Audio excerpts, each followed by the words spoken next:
Monsieur le chef d'État, Excellences, distingués invités, Mesdames et Messieurs, je voudrais d'abord exprimer tous mes remerciements au président José Manuel Barroso et je voudrais, au nom du Gabon et en mon nom personnel, lui adresser nos sincères félicitations pour la marque de très haute estime placée dans les institutions européennes qui viennent de se voir attribuer le prix Nobel de la paix.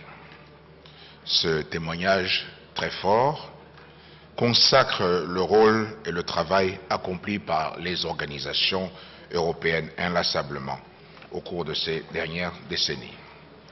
Je voudrais aussi profiter de cette circonstance solennelle pour dire que le monde entier et le Gabon en particulier célèbrent l'année prochaine l'œuvre d'un autre prix Nobel de la paix, le docteur Albert Schweitzer, réellement européen avant l'heure. Et ce sera l'occasion pour moi d'inviter le président de la Commission à participer à cet événement qui a pour objet de montrer que l'esprit humanitaire initié par le docteur Schweitzer est toujours vivant. C'est avec plaisir que je me trouve, Mesdames et Messieurs, ici à Bruxelles, au cœur des institutions européennes. Mesdames et Messieurs, j'ai résolument engagé le Gabon dans la mise en œuvre du plan stratégique Gabon émergent qui consacre notre vision à l'horizon 2025. Je considère que le Gabon peut et doit, grâce à ses compétences, à ses ressources, changer en une génération le niveau et la qualité de vie de tous ses citoyens. Il ne s'agit pas d'une vue de l'esprit, mais d'un engagement ferme et irrévocable des Gabonais et de leurs dirigeants.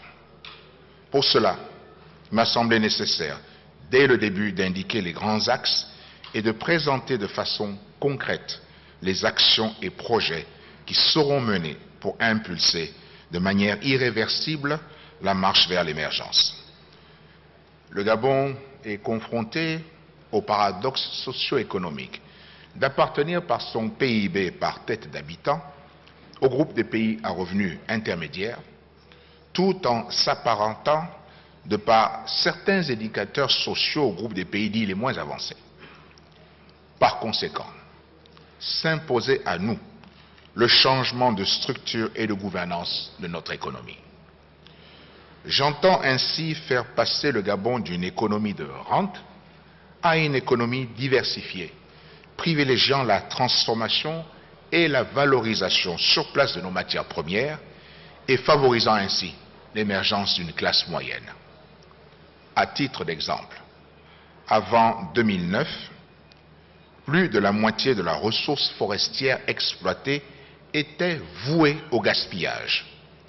La mise en place d'un processus de transformation et de valorisation locale permet désormais d'inverser la tendance pour atteindre une utilisation maximale. Ainsi, en 3 ans, le nombre d'unités de transformation du bois s'est accru de 40%. Dans le même temps, le nombre d'emplois dans la filière a cru de plus de 80%. À ce point de notre processus, il serait parfaitement dommageable que les dispositions plus restrictives viennent freiner les possibilités de commercialisation de ces produits sur les marchés européens. Dans cette logique de renforcement de nos capacités, un effort considérable de mise à niveau permet de développer davantage d'infrastructures de base dans les domaines des transports, des télécommunications et des énergies propres. Cette démarche crée des pôles économiques dynamiques. Nous attendons des acteurs européens et principalement de ceux du secteur privé qu'ils saisissent les opportunités offertes par la mise en place des nouveaux cadres d'affaires pour investir à nos côtés dans des secteurs structurants de notre économie. Déjà, depuis 2 ans, nous avons pu sécuriser 4,5 milliards de dollars d'investissements directs étrangers en provenance du Sud-Est asiatique, preuve d'une confiance retrouvée. Les grands groupes européens présents chez nous devraient être incités par vous à réinvestir sur place une partie de leurs bénéfices ou à les placer dans nos institutions bancaires dont la stabilité est avérée. L'émergence du Gabon ne saurait se réaliser sans un capital humain de qualité, basé sur une éducation pour tous, à même de former les compétences dont notre développement a besoin, c'est-à-dire l'adéquation formation-emploi. Notre projet de la Cité verte de l'éducation positionnera le Gabon comme pôle régional de référence dans la formation supérieure. Depuis 3 ans, une politique ambitieuse de soutien à la formation permet déjà à 60% de nos étudiants de bénéficier d'une bourse d'études. Notre attente spécifique dans ce cadre est que les pays européens assouplissent leur législation pour l'accueil de nos étudiants et stagiaires dans leurs universités et grandes écoles. Mesdames et messieurs, la gouvernance, comme vous le savez, constitue l'un des facteurs d'attractivité d'un pays. Elle se révèle critique dans le choix des investisseurs. Il s'agit d'un outil que nous avons choisi de mettre au cœur de notre stratégie de création et de redistribution de richesses.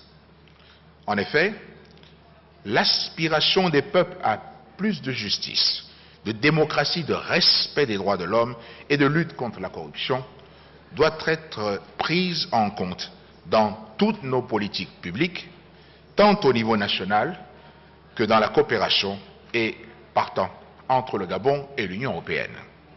De même, s'agissant de la gouvernance démocratique, voté au Parlement a introduit les technologies biométriques dans l'identification des électeurs pour la construction d'un fichier électoral de plus en plus fiable afin d'aboutir à des élections plus transparentes pour éviter toute contestation.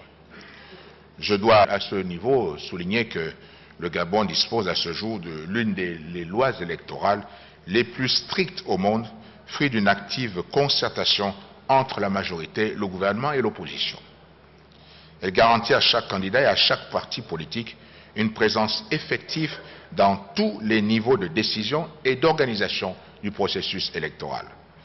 Je peux donc affirmer ici que nous avons, depuis mon accession à la magistrature suprême, réalisé un saut qualitatif majeur dans la gouvernance de notre pays.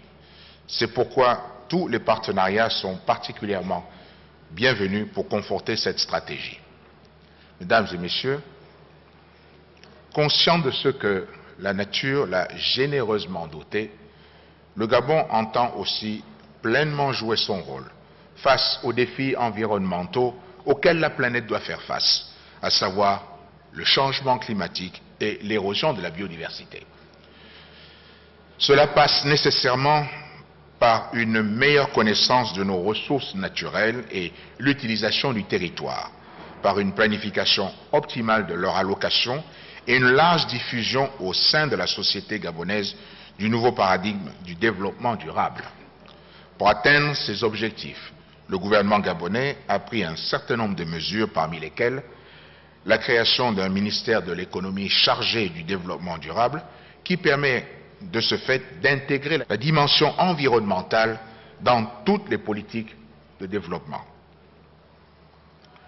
L'adoption par le Conseil des ministres d'un projet de loi d'orientation sur le développement durable, dont l'objectif principal est de cadrer l'action des différents acteurs de la société gabonaise. La mise en œuvre d'un plan d'affectation des terres qui permettra d'éviter les conflits d'usage et d'optimiser au mieux nos atouts naturels, la création d'une station d'acquisition d'images satellitaires pour la surveillance environnementale au Gabon, mais aussi pour plus d'une vingtaine de pays africains. De même, lors de la dernière conférence de Durban sur le changement climatique, le Gabon a présenté sa stratégie nationale de lutte contre le changement climatique avec pour objectif de réduire de manière significative ses émissions de gaz à effet de serre par une meilleure utilisation des gaz torchés et par une gestion plus rationnelle de son patrimoine forestier. Ces efforts que nous consentons au profit de l'humanité tout entière doivent être soutenus par un engagement plus ambitieux et plus opérationnel des pays européens à la veille de la fin de la première période d'engagement du protocole de Kyoto. À Nagoya, au Japon, le Gabon a eu l'honneur de porter la voix de l'Afrique en matière de lutte contre l'érosion de la biodiversité. Il a été le premier pays à avoir ratifié le protocole de Nagoya. Et à ce jour, seuls 6 pays l'ont fait, sur les 92 nécessaires pour l'entrée en vigueur de ce protocole. Aussi voudrais-je saisir la circonstance qui m'est offerte aujourd'hui pour demander aux pays membres de l'Union européenne qui ne l'ont pas encore fait de le ratifier à leur tour.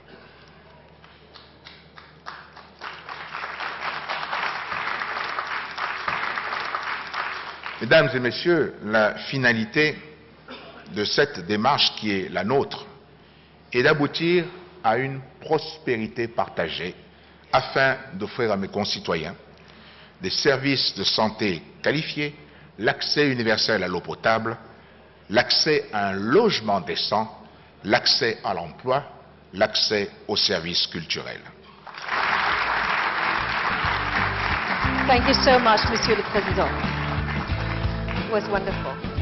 Thank you.